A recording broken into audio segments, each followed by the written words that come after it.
আসসালামু আলাইকুম। গতকাল আমরা মাঠে ধানের বীজ দিয়েছিলাম, ধান লাগাতে হবে, ধানের সিজন চলে আসছে। তো ওখানে একটু সমস্যার কারণে এখন মাঠে যাচ্ছিলাম, যে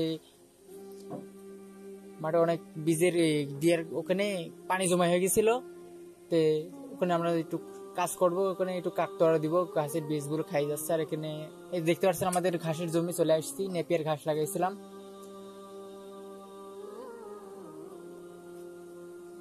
আলহামদুলিল্লাহ খুব ভালো ফলন পাইছি, কিন্তু এই পাশে দিয়ে একটু কমা হয়েছে। আর এই যে দেখতে পাচ্ছেন এই গাছগুলো, এই ভিটাটা আমাদের, আর এটা পুরা লম্বা 1 বিঘে জমি। এটা এখান থেকে 2-3 কাঠা মতন ঘাসের জমি লাগাইছি। তো মূলত আমরা যাব আমাদের ঘাসের বীজ ধানের বীজ যেখানে রোপণ ছিটাইছিলাম ওখানে যাব। ওই বেডটাতে পানি জমা হয়ে গেছিল, এই চলে আসছি। যেটাতে আছে ওটা আমাদের ভুঁই, আর ছোট কাকাদের ভুঁই দিয়ে আমরা ঘাসের ধানের বীজ দিয়েছি। এই যে দেখতে পাচ্ছেন অনেক পানিতে মানে একটা ভেসে গেছে, এটা আমরা সেকে বের করে দেব। তো ওখানে আব্বা সকালবেলা এসে বেঁধে দিয়ে গেছিল, বেঁধে দেওয়ার কারণে বৃষ্টি হয়েছে, বৃষ্টি হওয়ার কারণে পানি ফুলে ধানের বীজের রাস্তা বেড়ে চলে আসছে। তো আমি ওই পাশে কোনাও কেটে দেবো, যে পানিটা বের হয়ে চলে যায় ডুব দিয়ে। আর আমি এই পাশে আসে এই যে এইভাবে আমরা শিখে এটা একটু সময় লাগবে।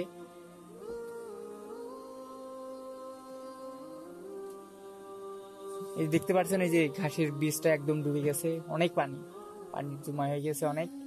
আমি এইভাবে শিখে দিচ্ছি। এই পাশে আমার ছোট কাকাটা দিছিল 1 সপ্তাহ আগে, এই 1 সপ্তাহ না, 4-5 দিন আগে দিয়েছিল। আর ওই পাশে দিয়েছিল মেজে কাকারা, ওনাদের চারা অনেক বড় বড় হয়ে গেছে। আমরা গতকাল দিয়েছি, বৃষ্টির কারণে অনেক পানি জমা হয়ে গেছে, এটাই সমস্যা।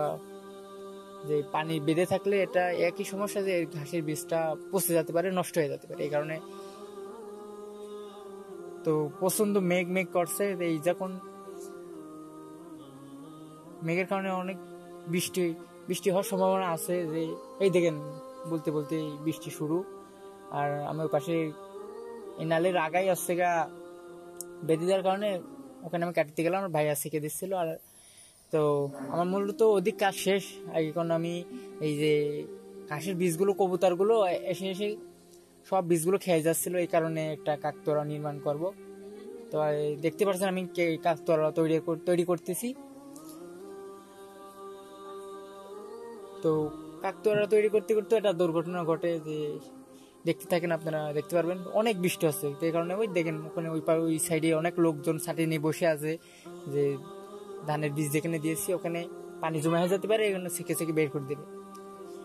প্রচন্ড বৃষ্টি, ভিডিওতে অতটা বোঝা যাচ্ছে না, কিন্তু কাছে ধরলে অনেক বোঝা যাচ্ছে যে অনেক বৃষ্টি, পুরাই ভিজে গেছি।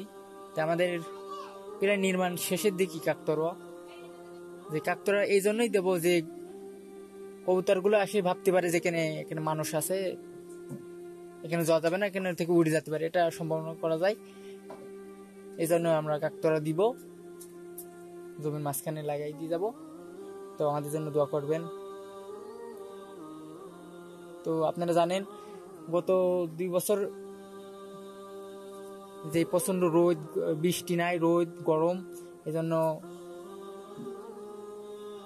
এর আগে এই সময়তে এই আষাঢ় মাসে সারা ধান লাগাতে আমরা আর পারিনি গত 2 বছর, বৃষ্টি না হওয়ার কারণে। তো এই বছর আমরা ইনশাল্লাহ অনেক বৃষ্টি হওয়ার কারণে ধান লাগাবো।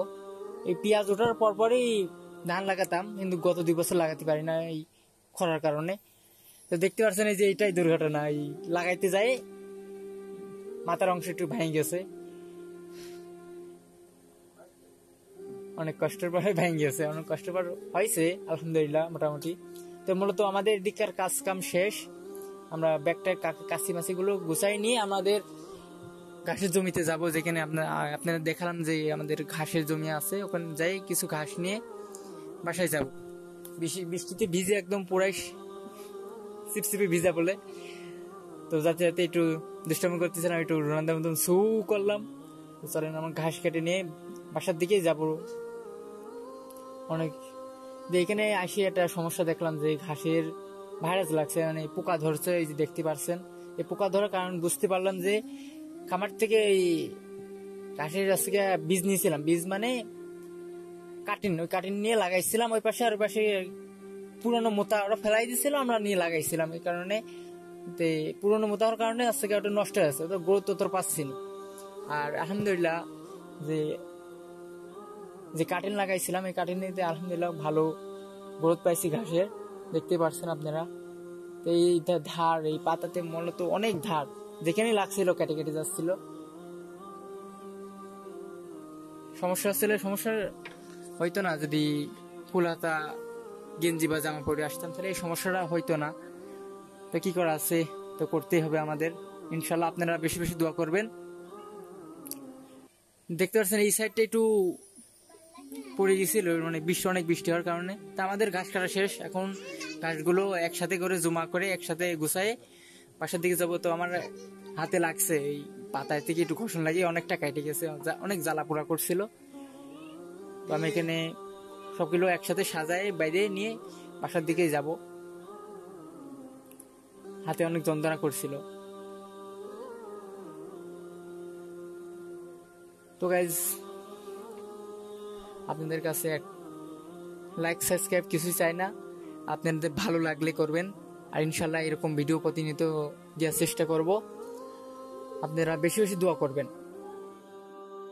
বাসায় চলে আসছি। আসসালামু আলাইকুম, ভালো থাকবেন সবাই।